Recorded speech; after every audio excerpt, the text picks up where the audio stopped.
मनुष्य जन्म लेते हैं उस मृत्यु लोक में, जितने मनुष्य इस भूमंडल पर इस मृत्यु लोक में जन्म लेते हैं, ऐसा कोई मानव नहीं है जिसके भीतर बहुत सारी उमंगें उत्पन्न नहीं होती।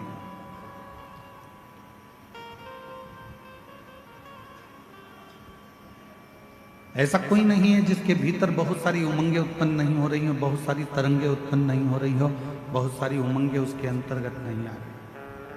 पर कुछ देर वो उमंग उछलती है, फिर शांत होती है।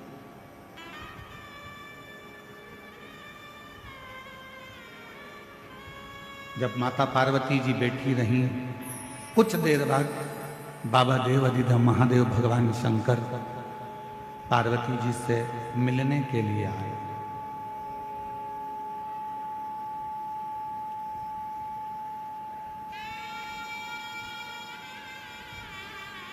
भगवान शिव पार्वती जी से मिलने के लिए शंकर भगवान भी बैठ गए गंगा जी के घाट पर। पार्वती जी ने शिव जी को नमन किया, पूछा इस संसार में जितने रिश्ते, जितने नाते, जितने कुटुंब, जितने कबीले, जितने मित्र, जितने दोस्त, जितना परिवार, ये सब मिलता है, क्या हमारे पूर्व के कर्म के अनुकूल मिलता है?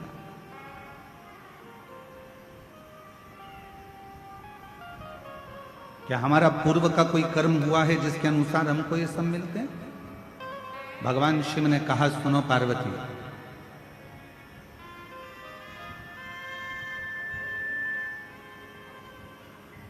हमारे जीवन में जो भी मिलता है वो 3 कारण से मिलता है।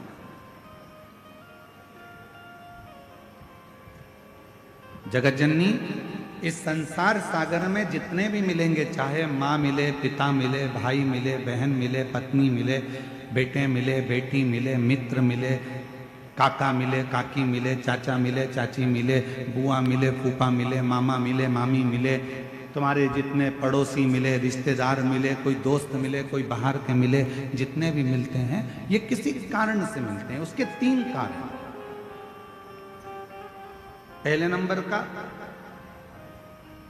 यदि इस संसार सागर में आपको कोई मिल रहा है तो वो आपको या तो कुछ सिखाने के लिए आता है, वो आपको कुछ ना कुछ सिखाने के लिए मिला है। दूसरा, संसार सागर में यदि कोई मिल रहा है, दूसरा कारण है कि वो आपको कुछ लौटाने के लिए आता है, कुछ देने के लिए।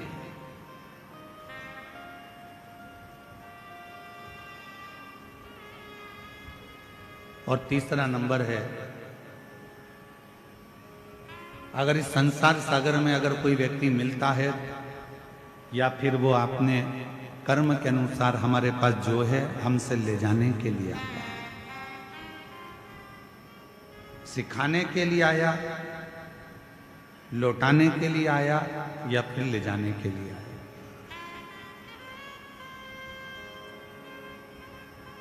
कोई व्यक्ति आपसे मिला, आप उससे कुछ सीख सकते हो तो सीख लो।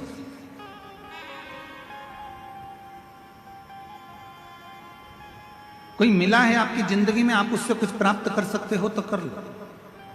वो आपको देने के लिए आया है, कोई ज्ञान देगा, कोई विद्वत्ता देगा, कोई आपको कुछ समझाएगा, कुछ बताएगा, कुछ दे रहा है, वो लौटाने के लिए आया है तो लौटा कर जाएगा। कोई सिखाने के लिए आया है तो सिखा कर जाएगा। और संसार में कोई कोई व्यक्ति ऐसा मिल जाता है कि जो हमारा लेकर भी चला जाता है, चाहे हमारा धन ले जाए, चाहे हमारी प्रॉपर्टी ले जाए, चाहे हमारा गाड़ी ले जाए, बंगला ले जाए, सत्ता ले जाए, कुछ ना कुछ लेकर चले जाए। 3 कारण है। कई माताएं कहती हैं, गुरुजी मेरी बहू मुझे पूछती नहीं है, प्रणाम नहीं करती है, नमन नहीं करती है। कोई कहती है कि मेरी सास मुझे आदर नहीं देती है, सम्मान नहीं देती है, सत्कार नहीं देती है। मेरा निवेदन है, आज के समय में, इस कलिकाल के समय में कोई घर ऐसा नहीं है जिसके घर में भगवान ने खाने के लिए अन्न नहीं दिया। भगवान ने सबको अन्न दिया, भगवान ने सबको बुद्धि दी, भगवान ने सबको हाथ पैर दिए, भगवान ने सबको सोचने के लिए विवेक दिया। परमात्मा ने किसी को भूखा नहीं सुलाया, भगवान ने सबकी व्यवस्था करी। पर कलिकाल में धन की मात्रा तो बढ़ती चली गई, संपदा बढ़ती चली गई, गाड़ी बंगले बढ़ते चले गए, प्रॉपर्टी बढ़ती चली गई, गोल्ड बढ़ता चले गया, तुम्हारा वैभव बढ़ता चले गया, पर कलिकाल में एक चीज घटती चली गई, वो आपस का प्रेम धीरे धीरे घटता चले गया, आपस का स्नेह धीरे धीरे घटता चले गया, हमारा और आपका जो प्रेम है वो धीरे धीरे घटता चले गया। पति पत्नी का प्रेम घटा,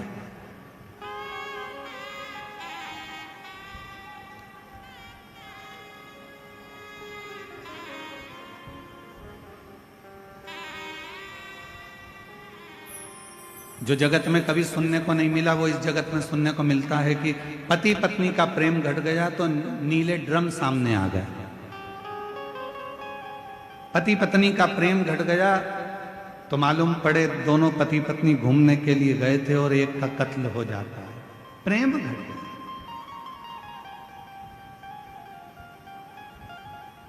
धन बड़ा है पर प्रेम घटा, महल बड़ा है पर प्रेम घटा, बंगला बड़ा है पर प्रेम घटा, दौलत बड़ी है पर प्रेम घटा।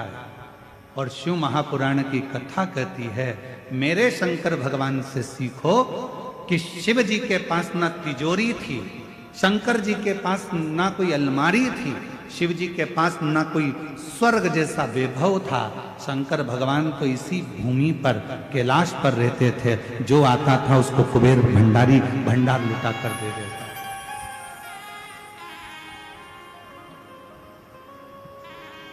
वो तो दे रहा, वो तो प्रदान कर रहा। बहुत शिव जी के पास में कुछ वो कहते हैं, दो बातें आती हैं। एक नंबर पर आता है दाता और दूसरे नंबर पर आता है दयालु। मेरी कवर्धा की जीजियों, मेरे जीजाओं, मेरी बेटियों बेटाओं, मेरी माताओं, मेरे बुजुर्ग माता पिता, थोड़ा ध्यान से सुनिएगा। एक नंबर पर आता है दाता और दूसरे नंबर पर आता है दयालु। दोनों में सर्वश्रेष्ठ किसको कहेंगे? जम के बोलो जल्दी से। दाता को श्रेष्ठ कहेंगे कि दयालु को श्रेष्ठ कहेंगे? बोलो बोलो जरा जम के बोलो।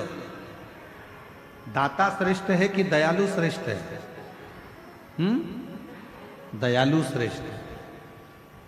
बिल्कुल सही कहे हैं कबीर धाम वाले, एक बार जोरदार ताली बजाओ अपने खुद के लिए। बिल्कुल दाता और दयालु ये दो शब्द हैं। सारे देवताओं के आगे एक शब्द लगा रहता है कि ये दाता हैं।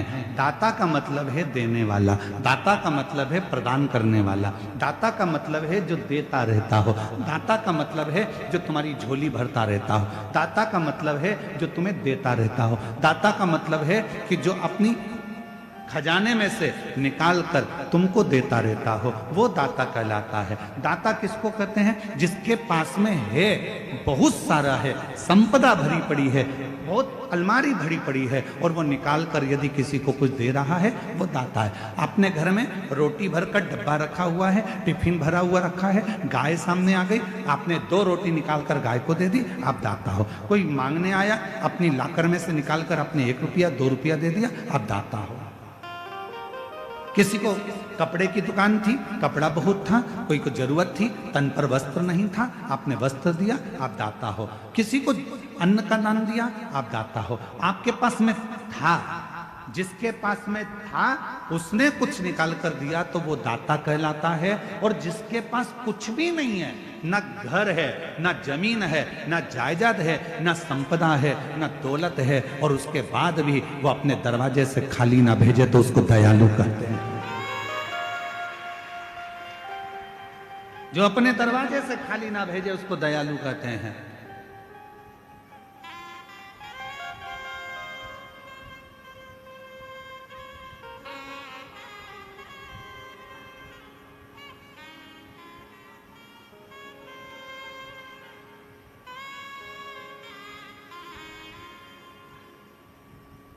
एक प्रसंग और बड़ा सुंदर आया है। हमने ये प्रसंग भिलाई में सुनाया था।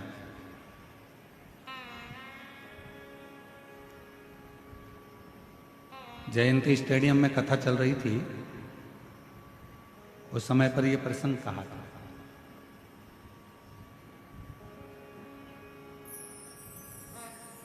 गुरु नानक देव जी और नामदेव जी दोनों पंजाब की यात्रा करते करते महाराष्ट्र की यात्रा पर पहुंचे।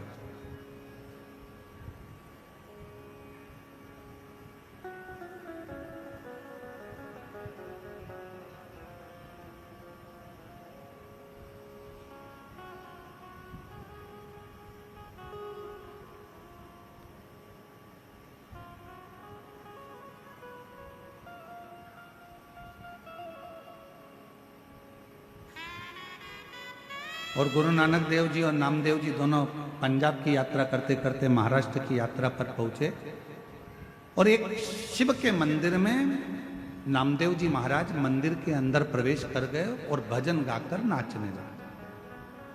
मंदिर के पुजारी पंडित सब क्रोध में आ गए, नामदेव जी को उठाया, मंदिर के पीछे छोड़िए। हे महाराज, यहां नाचना वाचना नहीं है, यहां बैठ के भजन वजन नहीं करना, चलो उठो यहां से। शिव जी के मंदिर से जैसे नामदेव जी को उठाया तो उठाकर मंदिर के पीछे छोड़िया है। गुरु नानक देव जी बड़ी प्रसन्नता के साथ में ईश्वर का स्मरण करते करते वहां पहुंचे और नामदेव जी की आंख में आंसू देखे। नामदेव, तुम रो रहे हो?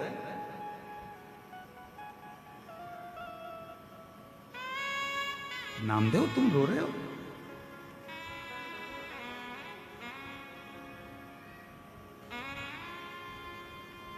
नामदेव जी कहने लगे गुरु नानक देव जी से कि मुझे मंदिर के पीछे पटक दिया, मंदिर से बाहर निकाल दिया। गुरु नानक देव जी ने जो शब्द कहा वो शब्द यहां शिव पुराण में आया है, जरा स्मरण करिएगा। गुरु नानक देव जी कहते हैं कि किसके मंदिर से निकाला गया तुझको मालूम है?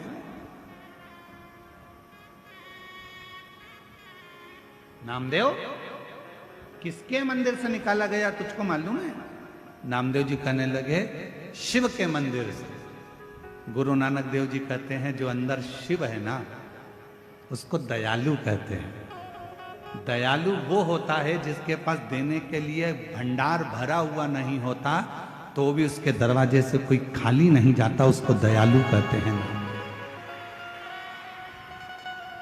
शिव जी के पास में कोई तिजोरी नहीं है, शंकर जी के पास कोई अलमारी नहीं है, शंकर जी के पास कोई वैकुंठ जैसा सुख नहीं है, शंकर जी के पास बहुत सारा खजाना नहीं है, शंकर जी के पास में बहुत सारी कोई जमीन जायदाद प्रॉपर्टी धन दौलत संपदा नहीं है, क्योंकि अगर होता और देते तो दाता कहलाते। उनके पास कुछ भी नहीं है। भस्म लपेटे हैं, मृगछाला पहने हैं, गले में सर्प धारण करे हैं, मस्तक पर चंद्र है, गंगा बह रही है, त्रिपुंड धारण करे हैं, उनके पास कुछ भी नहीं है। गुरु नानक देव जी कहते हैं ये दयालु है। और दयालु का मतलब नामदेव जी ने पूछा क्या होता है, तो गुरु नानक देव जी ने कहा जहां बैठे हो, मंदिर के पीछे बैठे हो नामदेव जी, तो मंदिर के पीछे उस परमात्मा को याद करना प्रारंभ करो। अगर दयालु कृपा करेगा तो मंदिर का गेट भी बदल देगा। और वो मंदिर का गेट बदल देगा। आज भी भारत की भूमि पर एक शंकर जी का मंदिर ऐसा है जो गुरु नानक देव जी महाराज के कहने पर, नामदेव जी की अविरल भक्ति पर, और गुरु नानक देव जी ने कहा वो दयालु अगर है तो वो गेट भी बदल देगा। इसलिए भारत की भूमि पर महाराष्ट्र में आज भी औंढा नागनाथ का मंदिर ऐसा है जो भगवान के लिए उल्टा कर दिया। शिव जी ने उस मंदिर का गेट ही बदल दिया गुरु नानक देव जी और नामदेव जी की अविरल भक्ति के लिए।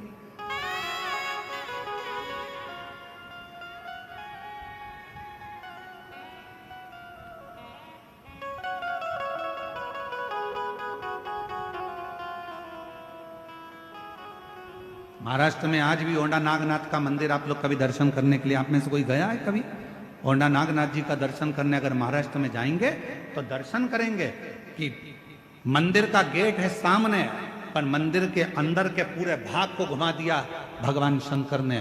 दयालु शब्द का संबोधन निभाया है मेरे से।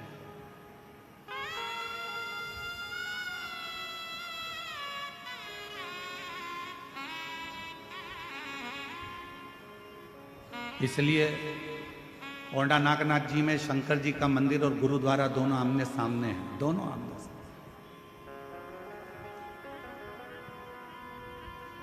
भक्ति का बल प्रबल, क्यों ना शिव को दयालु कहा गया।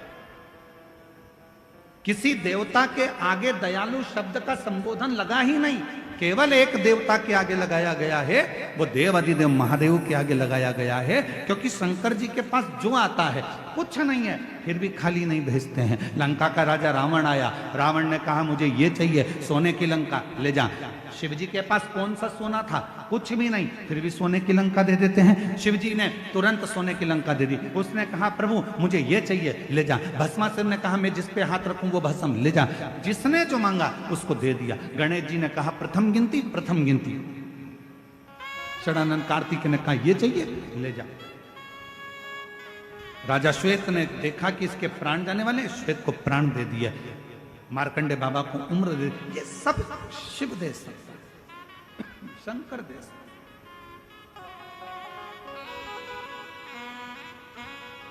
और तेरी कृपा बिना ना हिले एक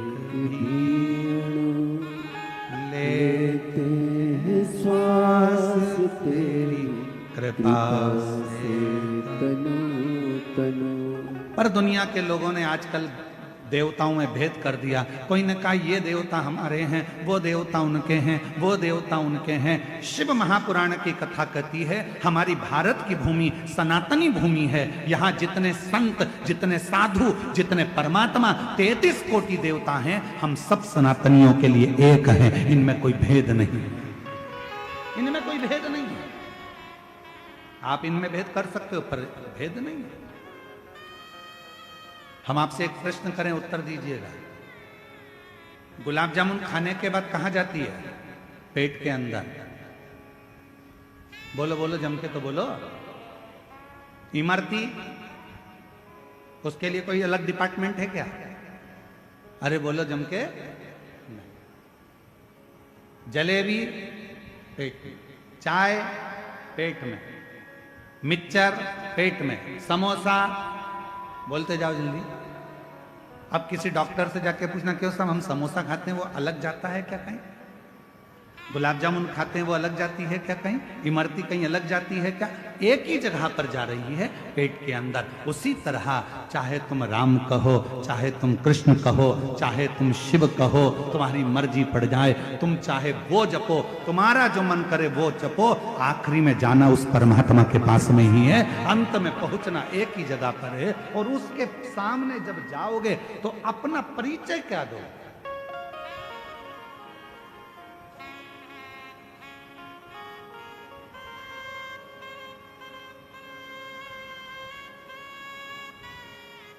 जाना वही है। तुझ में राम, मुझ में राम, सब में राम समाया है। जित देखो उत राम की ही माया है। सब में राम समय। आप जहां देखोगे परमात्मा को ढूंढने का प्रयास करिए। शिव महापुराण की कथा कहती है, माँ गंगा के तट पर माता पार्वती जी शिव जी की साक्षी में कहती हैं कि 3 कारणों से संसार के लोग मिलते हैं। एक वो है जो सिखाने आता है, दूसरा वो है जो लौटाने आता है, और तीसरा वो है जो ले जाने आता है। हमें जो मिल रहा है वो 3 कारणों से मिल रहा है। कुछ देने आया है, कुछ लेने आया है, कुछ सिखाने आया है। तो आप उस व्यक्ति से ऐसे मिलो कि ये हमको कुछ सिखाएगा। बचकर रहना, कहीं कुछ ले जाएगा।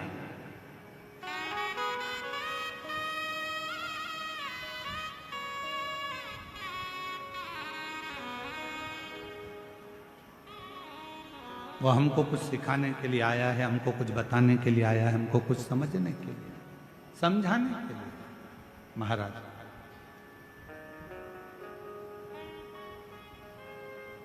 आज एक बात कहना चाहते हैं आप लोगों को आद्रा नक्षत्र के इस अवसर पर।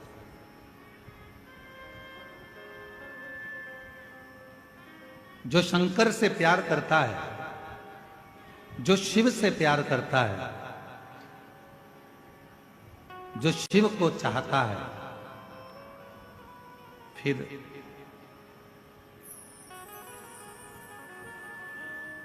कोई उससे प्यार करे ना करे, उसे कोई फर्क नहीं पड़ता, क्योंकि उसकी जिंदगी में सर्वम शिवम ही रह जाता है। मेरे जीवन में केवल एक शिव तत्व ही रह जाता है। शिव, सर्वम शिवम, इसके सिवा कुछ नहीं। शिव ही मेरा सब कुछ। और भटक लो, तुम्हें जहां जहां भटकना है, संसार के लोग भटक लो।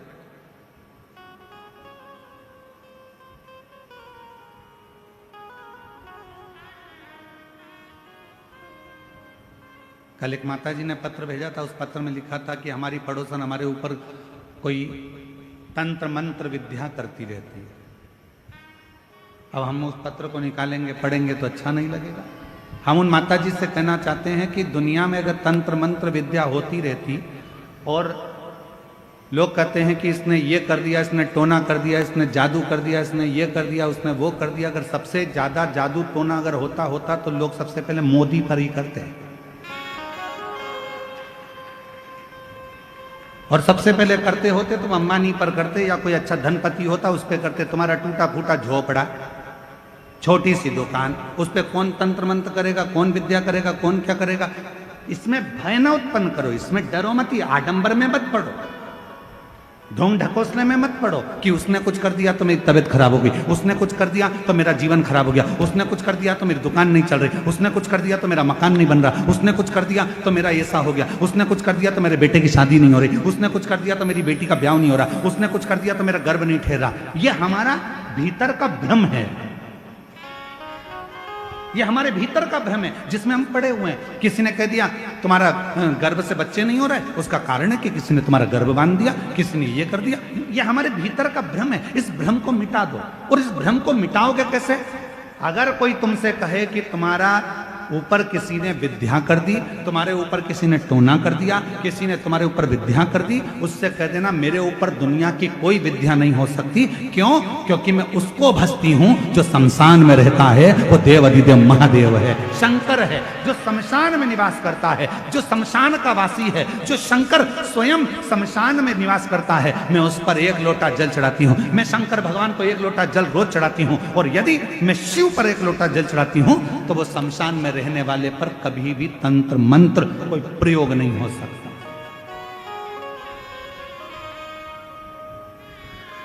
क्यों भय खाना, क्यों डरना? एक पत्र है, अच्छा है, देखिए।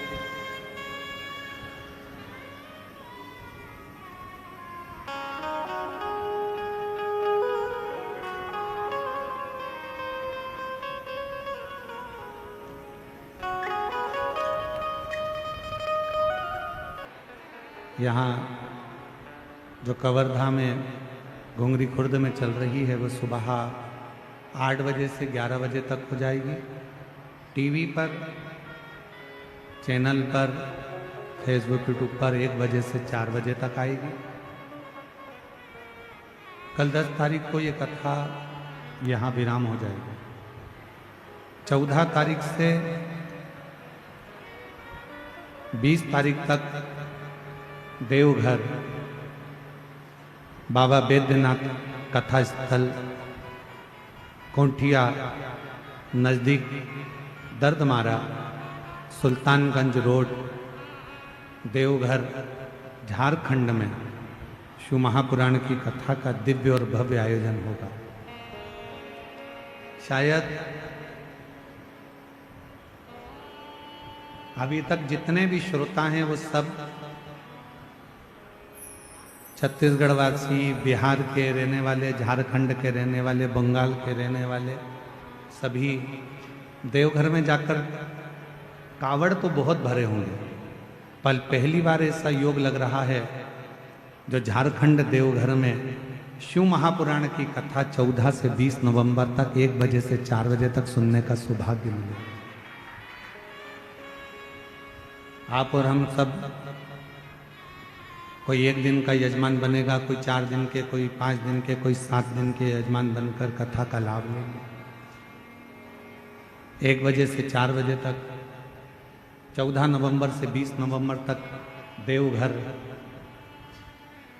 बाबा धाम बाबा बैद्यनाथ की पावन धरा पर कथा सुनेंगे।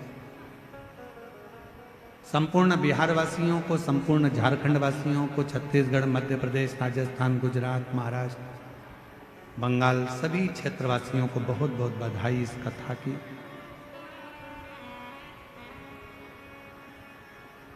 सभी लोग साथ में बाबा को अपने मन का भाव दिल से प्रार्थना करें, विनय करें, निवेदन करें।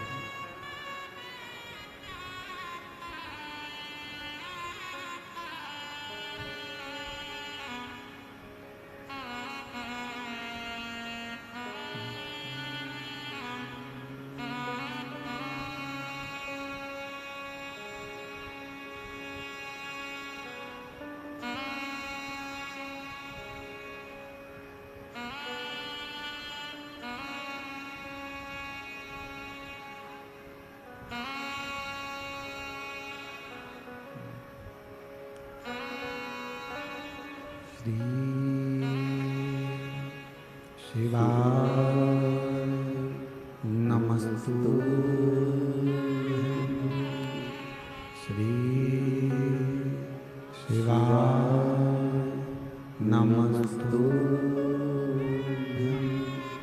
श्री शिवाय नमस्तु।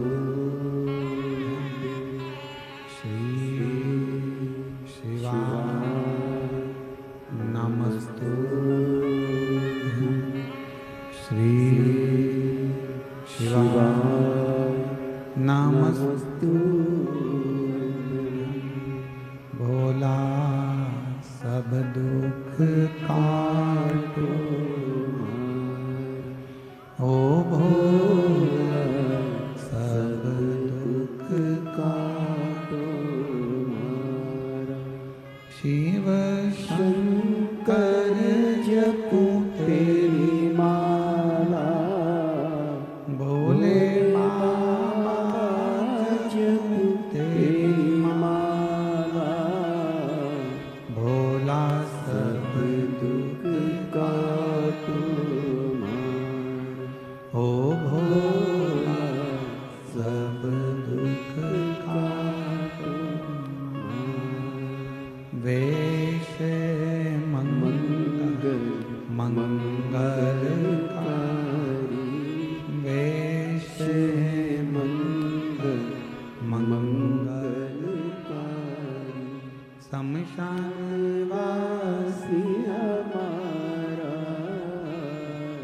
शमशान निवासी हमारा, ओ भोला सब दुख काटो मारा, ओ भोला सब दुख काटो मारा।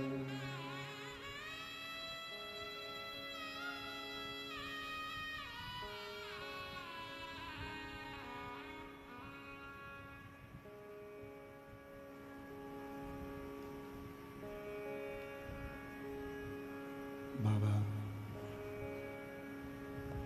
देवाधिदेव महादेव, भगवान शिव, ओगड़दानी, त्रिकालदर्शी, कैलाशी, अविनाशी, भगवान शंकर की पवित्र कथा का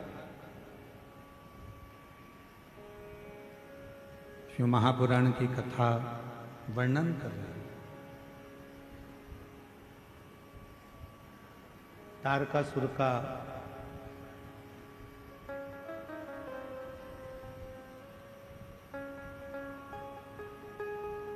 तीन पुत्र हैं तारकासुर।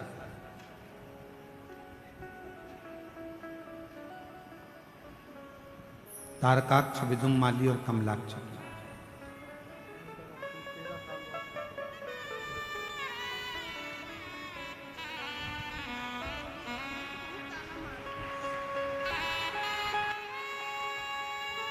शंभू 13 वर्ष के बाद हुआ है। एक बार जोरदार ताली बजाकर स्वागत करिए।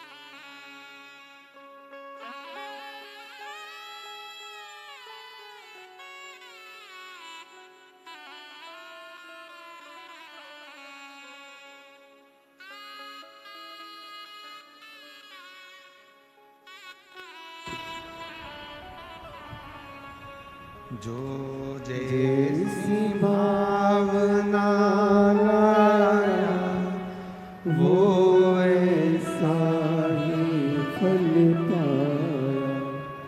नहीं खाली उसे लौटाया वो मन मन हर्षाया। कर दिया माला माल काशी वाले ने लुटा दिया भंडार काशी वाले ने। तारकासुर के 3 पुत्र हैं, तारकाक्ष, विदुम्माली और कमलाक्ष। बहुत सावधानी से कथा सुनिएगा। आज का दिन आपके लिए बहुत शुभ है, क्योंकि आर्द्रा नक्षत्र और मार्गशीर्ष मास, कथा का, शिवरात्रि का अवसर। बहुत सावधानी से सुनो।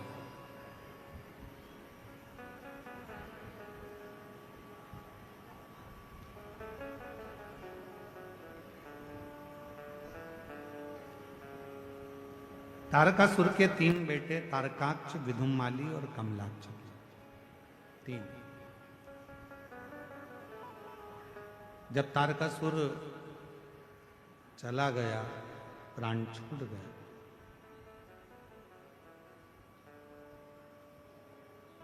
शिव जी का ऐसा भक्त था तारकासुर, भगवान शंकर का ऐसा उपासक था तारकासुर, जो था असुर पर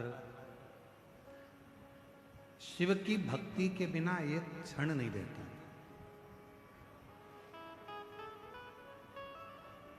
और हमने पहले भी कथा में कहा, फिर कह रहा है, 33 कोटि देवता में केवल एक देव अधिदेव महादेव ऐसे हैं जिनका कोई दुश्मन नहीं।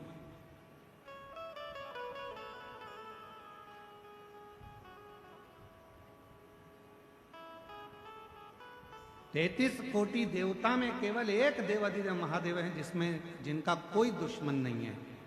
देवता भी उनकी पूजन करते हैं, गंधर्व भी उनकी पूजन करते हैं, अप्सराएं भी उनकी पूजन करती हैं, पशु भी उनकी पूजन करते हैं, पक्षी भी उनकी पूजन करते हैं, नाग भी उनकी पूजन करते हैं, किन्नर भी उनकी पूजन करते हैं। जिनका आराधना साधना सब करते हैं वो केवल एक हैं, देव अधिदेव महादेव।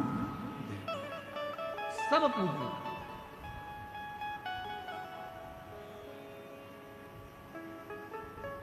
और जिसने भी भजा उसको मिला।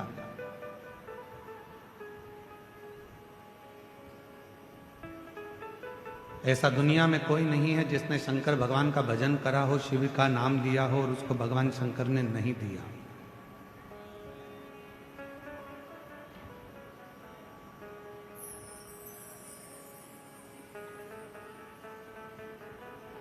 जिसने भजा है उसको मिला।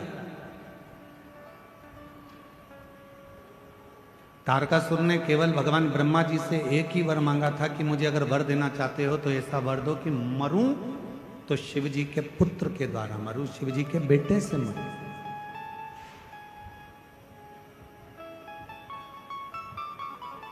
यदि मेरे प्राण जाएं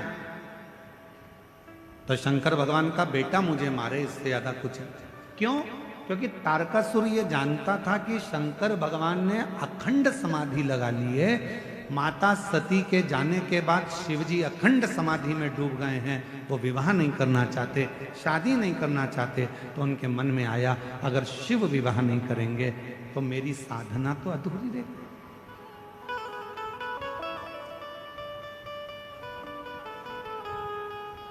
अगर शिव विवाह ना करेंगे तो मेरी साधना तो अधूरी है।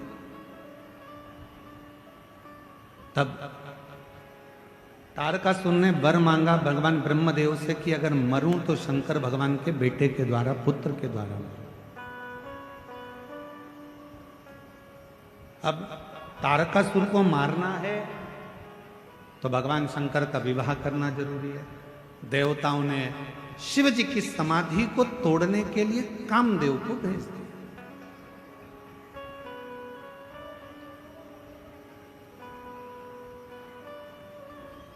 अब शास्त्र कहता है कि गुरुजी आप कहते हो कि शंकर भगवान की तप साधना को कोई नहीं तोड़ सकता, शंकर भगवान की साधना को कोई नहीं छोड़ सकता, फिर शंकर भगवान ने कामदेव ने शिव जी की समाधि को क्यों तोड़ दिया? भाई ध्यान देना, स्मरण में लेना, शिव जी सती के पति, कामदेव रति के पति। सती और रति ये दोनों दक्ष प्रजापति की बेटी है। शंकर भगवान को लगा मेरा साड़ू भाई आया है और मेरा साड़ू भाई आया है, ये कामदेव आया है, अगर मैं नेत्र नहीं खोलूंगा तो अतिथि का अपमान हो जाएगा, इसका सम्मान करना और इसका सम्मान करना जरूरी है। शिव जी ने अपना नेत्र खोला, कामदेव जलकर भस्म हो गए, रति मां रोती रही, बिलखी। शंकर भगवान का विवाह पार्वती जी के साथ में पक्का हुआ।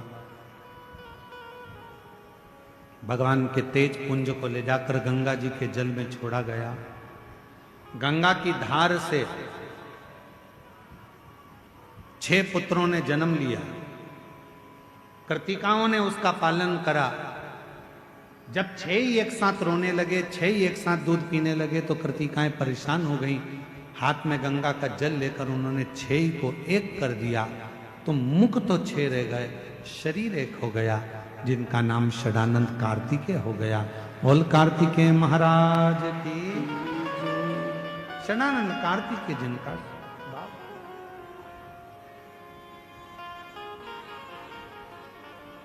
अब यही कार्तिकेय बाबा जब तारकासुर को मारने के लिए जाते हैं, चले, पार्वती जी ने रोका कार्तिकेय को कि षडानंद थोड़ा रुक जाइए। षडानंद ने कहा मां किस लिए? कहा कार्तिकेय जिस तारकासुर को तुम मारने के लिए जा रहे हो उस तारकासुर के हृदय में तुम्हारे पिताजी भगवान शंकर बसते हैं। हमने कल भी कहा था, आज फिर कहते हैं, जिसके हृदय में शिव बसा हो, जो भगवान शंकर की आराधना करता हो, साधना करता हो, उपास करता हो, शिव के भक्ति में जो डूबा रहता हो, शिव साधना में जो डूबा रहता हो, आप सबसे निवेदन है, प्रार्थना है, प्रयास करना कि शिव भक्त के मन को कभी मत दुखा, शिव भक्त के मन को कभी ना दुखा, कभी ना।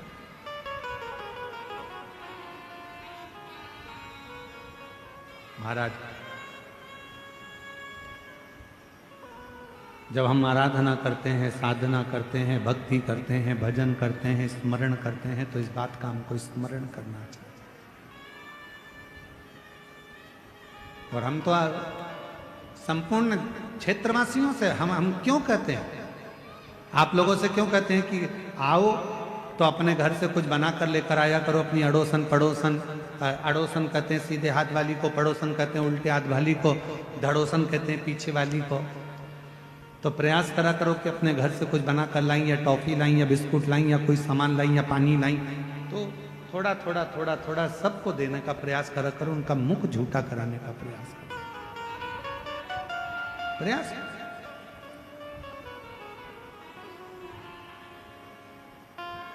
इसका बड़ा फल है और बहुत फल इसका प्राप्त होता है, बहुत। महाराज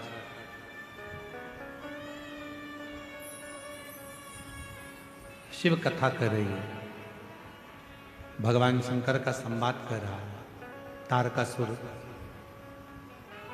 को तुम मारने के लिए तो जा रहे हो, पर तारकासुर के हृदय में शिव बसे, भगवान शंकर बसे। तुम तारकासुर का संहार करो, मना नहीं है क्योंकि असुर है,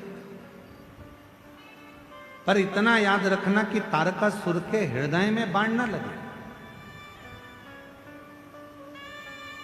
उसका दिल ना दुखाया जाए, हृदय ना दुखाया। ठीक है, गए षडानंद कार्तिकेय जी महाराज और षडानंद कार्तिकेय जी महाराज का तारकासुर के साथ में युद्ध प्रारंभ हुआ। शंभु शंभु शंभु। तारकासुर के साथ में युद्ध प्रारंभ हुआ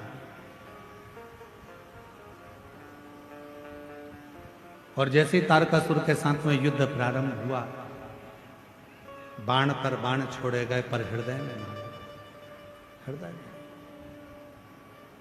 आखिरी में तारकासुर के प्राण चले गए, प्राण चले। एक बड़ी सुंदर सा बात आती है, हम फिर निवेदन करेंगे कि जिसके शरीर में अगर कोई बहुत बड़ा रोग आ जाता है, कोई बहुत बड़ी बीमारी अगर शरीर में लग जाती है, कोई रोग लग गया, कोई बीमारी लग गई, कोई बहुत बड़ा रोग आ गया, बीमारी आ गई, डॉक्टर को दिखाओ, जांच भी कराओ, हॉस्पिटल भी जाओ और अच्छे से अच्छे डॉक्टर को दिखाओ, पर साथ में एक काम और करो, जब बहुत बड़ी बीमारी लग गई, उसका कोई हल नहीं निकल रहा, कोई रिजल्ट नहीं आ रहा, डॉक्टर की दवाई भी चल रही है, जांचें भी चल रही है, तो साथ में एक बेलपत्र लो,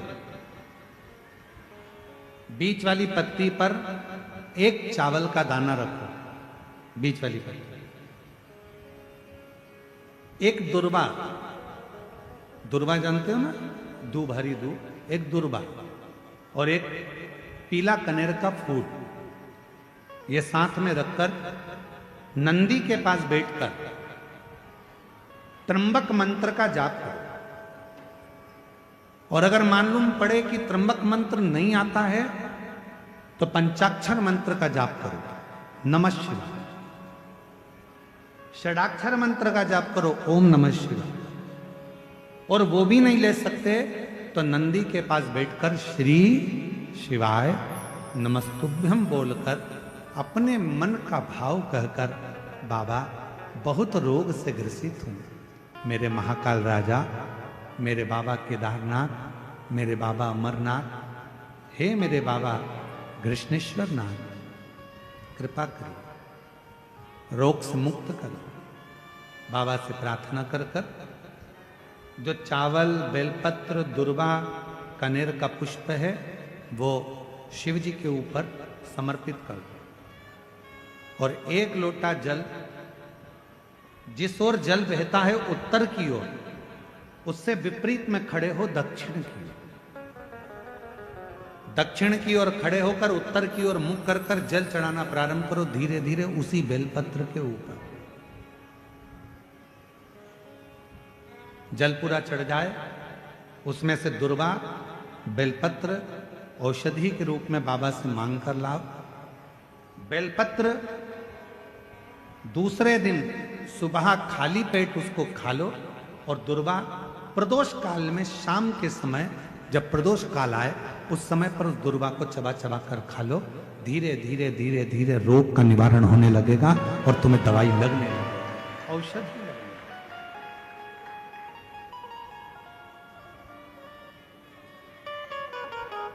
एक पत्र है, अच्छा है, देख, शंभु शंभु शंभु।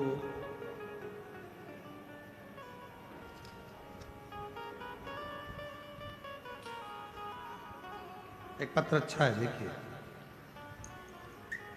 मेरा नाम अंशु निर्मलकर है, मेरे पति का नाम अनिल निर्मलकर है, कवर्धा देवांगन पारा वार्ड नंबर 15 से।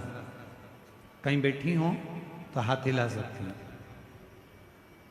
अंशु निर्मलकर, मेरे पति का नाम अनिल निर्मलकर, कवर्धा देवांगन पारा वार्ड नंबर 15 से।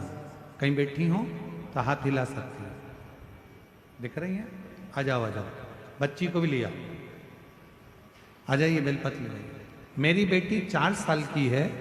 अचानक मेरी बेटी का चलना, बोलना, खाना पीना सब बंद हो गया था। ना वो चल सकती थी, ना बोल सकती थी, ना सुन सकती थी, ना खाना खा सकती थी, सब छूट गया। तब हम उसको रायपुर के एम्स हॉस्पिटल में भर्ती करें। 1 महीने तक आईसीयू में मेरी बेटी रही। आखिरी में डॉक्टर ने कह दिया हम इसे नहीं बचा पाएंगे। 1 महीने भर्ती रहने के बाद डॉक्टर ने कह दिया एम्स में कि हम इसको बचा नहीं पाएंगे। पूरी तरह से टूट गई थी गुरुदेव। लेकिन किसी के कहने पर मेरे बाबा का भजन किया, बेलपत्र का प्रयोग किया, तब मुझे लगा कि मेरे बाबा मुझे हिम्मत देंगे और मेरी बेटी को बचा लेंगे। डॉक्टर ने तो हाथ ऊंचे कर दिए थे कि हम इसको नहीं बचा सकते, ना ये कभी जिंदगी पर चल पाएगी, ना बोल पाएगी, ना सुन पाएगी, ना खाना खा पाएगी, ना पलंग से उठ पाएगी। हार गए। मंदिर दौड़ कर जाती, शिव जी को बेलपत्र चढ़ाती, उसके तकिए के पास लाकर रख देती, शंकर का चढ़ा हुआ जल उसके शरीर पर लगा देती। आपने कहा था 1 दुर्बा 1 बेलपत्र कनेर का पुष्प और चावल ये फलदायी होता है। मैंने वैसा ही करा जैसा आपने बताया। आज मैं बाबा को धन्यवाद देने आई हूँ गुरुदेव। बाबा की कृपा से 5 बेलपत्र वाला प्रयोग फिर करा, मूंग वाला प्रयोग करा और बाबा की गणेश जी की राइट सूंड वाला प्रयोग करा। तब मेरी बेटी धीरे धीरे आईसीयू से बाहर आ गई और बाबा की कृपा से डॉक्टर तो बोले थे चलेगी नहीं, शिव जी की कृपा से अब चलने भी लगी, बोलने भी लगी और बाबा की कृपा से उसका सब शिव की आराधना, शंकर की साधना, शिव उपासना ये जीवन का सुख देती है, ये जीवन का आनंद देती है। एक पत्र और है,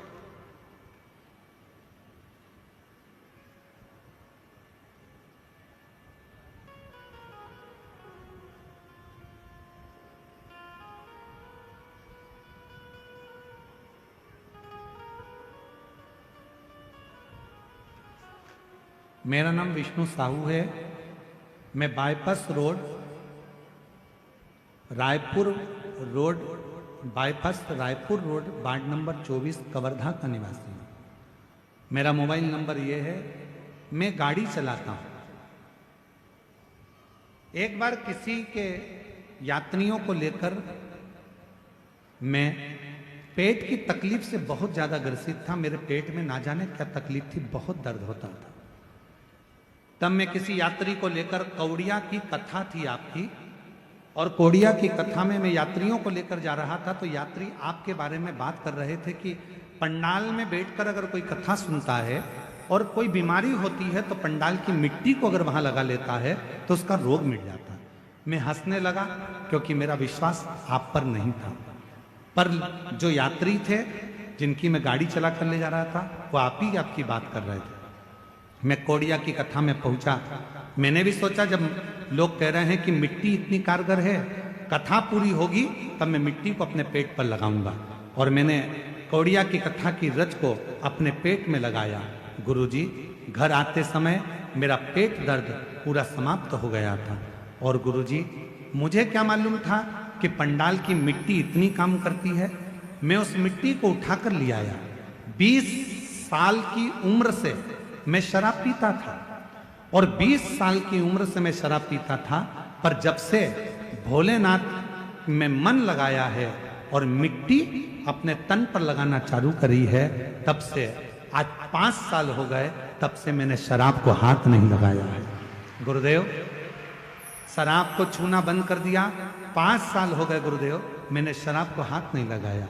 एक बात और कहना चाहता हूं गुरुदेव, आपके कथा की पंडाल की मिट्टी एक ऐसी मिट्टी है कि उसको मेरे जितने दोस्त शराब पीते थे, मैंने 50 लोगों के शरीर पर लगाया और 50 ने ही शराब को छोड़ दिया।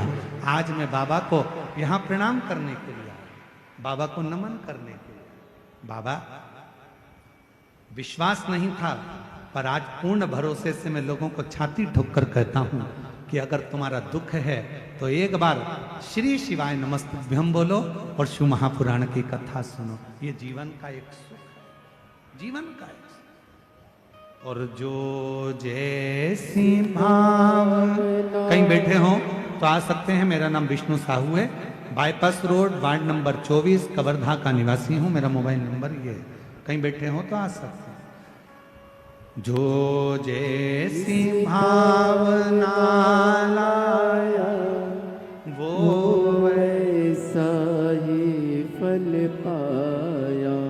नहीं खाली उसे लौटाया वो मन ही मन हर्षाया। सब बोलो कर दिया माला माल काशी वाले ने लुटा दिया भंडार काशी वाले ने। आप जिस भावना से आते हो, बैठे लाखों की संख्या में शिव महापुराण की कथा को श्रवण कर रहे हो, जब कथा पूरी हो जाए और कथा जब पूरी हो, आरती होने के बाद जब कर्पूर गौरम हो, आप अपनी भूमि को जब नमन करो, प्रणाम करो, उस भूमि की मिट्टी को अपने मस्तक पर लगाकर उससे प्रार्थना कर कर जाना, बाबा बहुत दुखी हूं, मेरे शंकर, मेरे त्रिकालदर्शी, मेरे कैलाशी, मेरे अविनाशी, हे शिव, मेरे मन की मुराद को पूर्ण करना, मेरे दुख को समाप्त करना, आप कृपा करना मेरे शंकर, आप करुणा करना मेरे महादेव। खींचना पड़ रहा है बोलने में। मेरे शिव आप करुणा करो, कृपा करो, दया करो। आ जाओ, आ जाओ बेटा। आप करुणा करिए, आप दया करिए, आप कृपा करिए।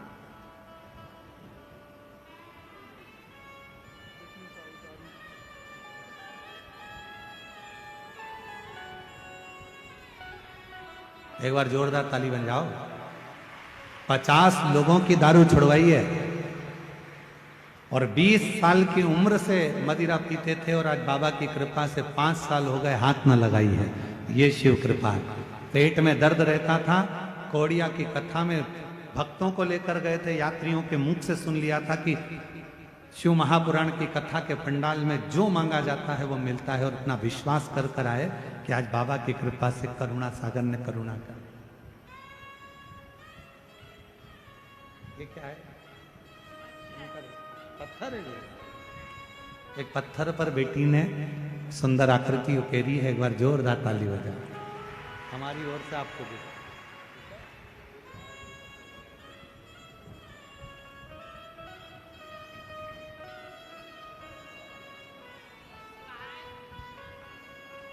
एक बार दोनों हाथ उठाकर हर हर। और खाली ना जाता कोई दर से तुम्हारे, खाली न जाता कोई। आप दिल से उसको पुकारो, दिल से प्रार्थना करो। जब दिल से विनय करोगे, निवेदन करोगे, तो वो दिल से देता है, हृदय से देता है। भाव से कहोगे तो भाव से सुनता भी है। कथा कह रही है, शिव महापुराण की कथा वर्णन कर रही है।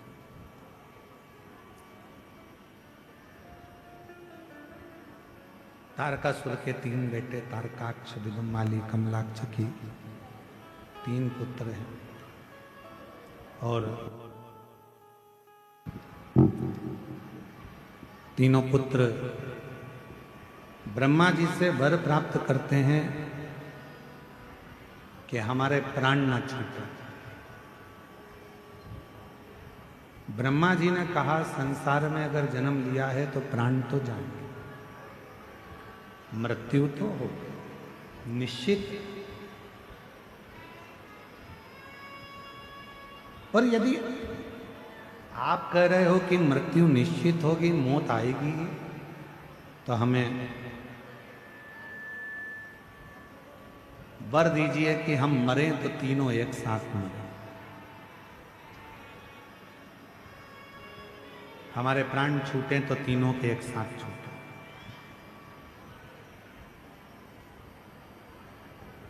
3 पुरी का निर्माण कर दिया, 3 नगर बसा दिए, और 3 पुरी का निर्माण कर कर 3 नगर बसाकर और 3 नगर में उनका निवास हुआ। आ जाइए।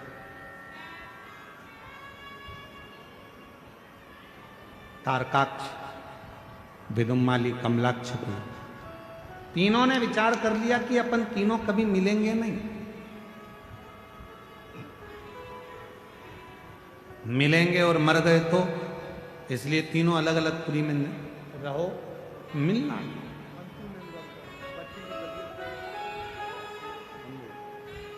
यही बेटी है जिसको डॉक्टर ने जवाब दे दिया था कि ये कभी चल नहीं पाएगी, उठ नहीं पाएगी, बोल नहीं पाएगी, और 1 महीने तक हॉस्पिटल में रायपुर में रही। उसके बाद जवाब दिया, शिव पर भरोसा किया, डॉक्टर की दवाई भी लेती रही, और आज बाबा की कृपा से यहाँ चलकर आई है। जोरदार ताली बजाकर।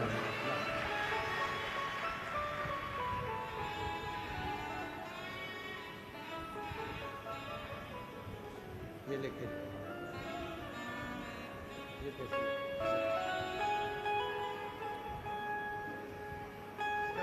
अब तो ठीक हो गई, अब रोते नहीं, अब खुश हो, अब तो बढ़िया हो गई। देखो बढ़िया खड़ी है। श्री शिवाय नमस्ते, बोलो श्री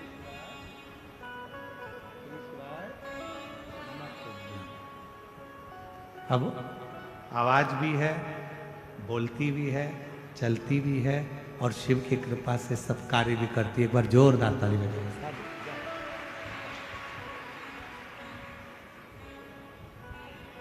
शिव कृपालु, शिव दयालु, शंकर करुणा सागर है, दया सागर है। तीनों ने विचार कर लिया कि अपन एकाग्रित नहीं, अलग अलग पुरियों में रहने लगे। बहुत उपद्रव किया, इतना उपद्रव करा, तब देवताओं ने विचार करा कि इनको मारना जरूरी है। पर ये मरेंगे कैसे? भगवान शिव जी से जाकर प्रार्थना करी। भगवान शंकर ने कहा कि मैं एक बड़े पशु का रूप धारण करता हूं, नंदी का रूप धारण करता हूं, एक बड़ा पशु बन जाता हूं, और तुम भी पशु बन जाओ। मैं तुम्हारा पति बनकर बड़े नंदी का रूप रखकर, बड़ा पशु का रूप रखकर तुम्हारे पीछे दौड़ूंगा, तुम आगे आगे दौड़ना। तारकाक्ष, विदुमाली और कमलाक्ष के इन तीनों को एक जगह पर एकत्रित करना। इन तीनों को जब एक जगह पर एकत्रित करोगे, मैं इन तीनों का संहार कर दूंगा। कितना दयालु है मेरा शिव, ये समझने वाला विषय।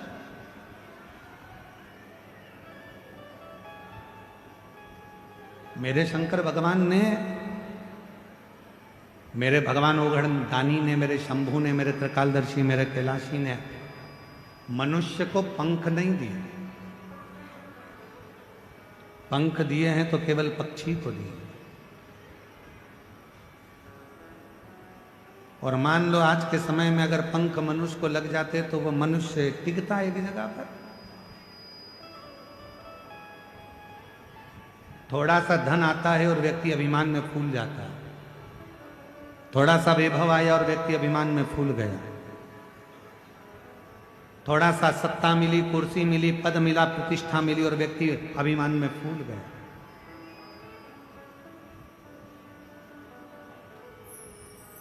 इसीलिए भगवान जो भी देता है वो सोच समझ कर देता है,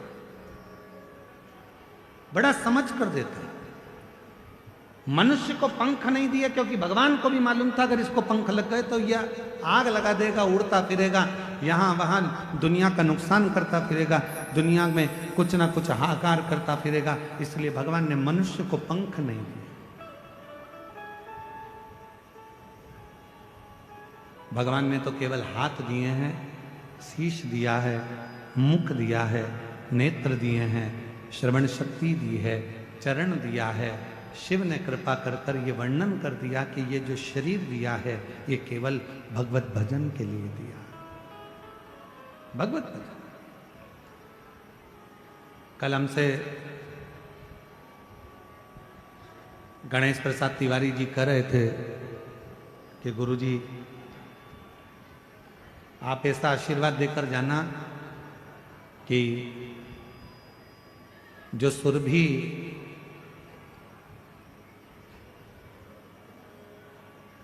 माहेश्वर महादेव का जो मंदिर हम बना रहे हैं, तो जब वो सुरभि माहेश्वर महादेव का जब मंदिर बन जाए तो ऐसी कृपा करना कि उसका जब उद्घाटन हो, उसमें जब प्राण प्रतिष्ठा हो, तब ये शिव महापुराण की कथा एक बार कवर्धा शहर में भी हो जाए। ऐसी कथा।